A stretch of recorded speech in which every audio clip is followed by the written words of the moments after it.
ছোট থেকে বড়, আবার নানান ধরনের ডিজাইনের মাদুর। কেমন মাদুর চাই আপনার? আপনি যদি মাদুর কিনতে চান তাহলে আপনাকে অবশ্যই চলে আসতে হবে পটাশপুরের এই মাদুর গ্রামে। 400 টাকা থেকে শুরু করে 17,000 টাকা পর্যন্ত দামের মাদুর পাওয়া যায় এখানে।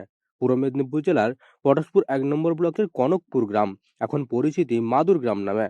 প্রজন্মের পর প্রজন্ম ধরে এই গ্রামের মানুষ ধরে রেখেছেন এই ঐতিহ্যবাহী হস্তশিল্পকে। শীত, গ্রীষ্ম, বর্ষা সারা বছরই গ্রাম জুড়ে শোনা যায় মাদুর তৈরির শব্দ। এখন হচ্ছে নকশা মাদুরের চাহিদা বেশি। বড় মাদুর এবং নকশা মাদুরের চাহিদা বেশি। সেই মাদুরটার দাম কত পড়ে? সেই মাদুরের দাম এখন হচ্ছে 5,000 থেকে 17,000 টাকা পর্যন্ত জোড়া দাম আছে, 2 পিসের দাম। সারাদিনে কত করে মাদুর বোনা যায়? সারাদিনে বড় মাদুর 72-74 ইঞ্চি হলে 3 দিন 4 দিন সময় লাগে।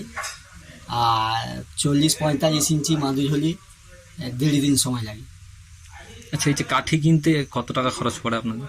কাঠি আমরা কিনি, কিন্তু আমরা লাগানো হয় বাড়িতে, দিয়ে তাকে রোপণ করা হয়। রোপণ করার পর তাকে চিরা হয়। চিরার পর তাকে রোদে শুকনো করতে হয়। তারপরে তাকে 2-3 দিন রোদে দেওয়ার পর আবার শুকনো বোঝা বেঁধে রাখা হয়।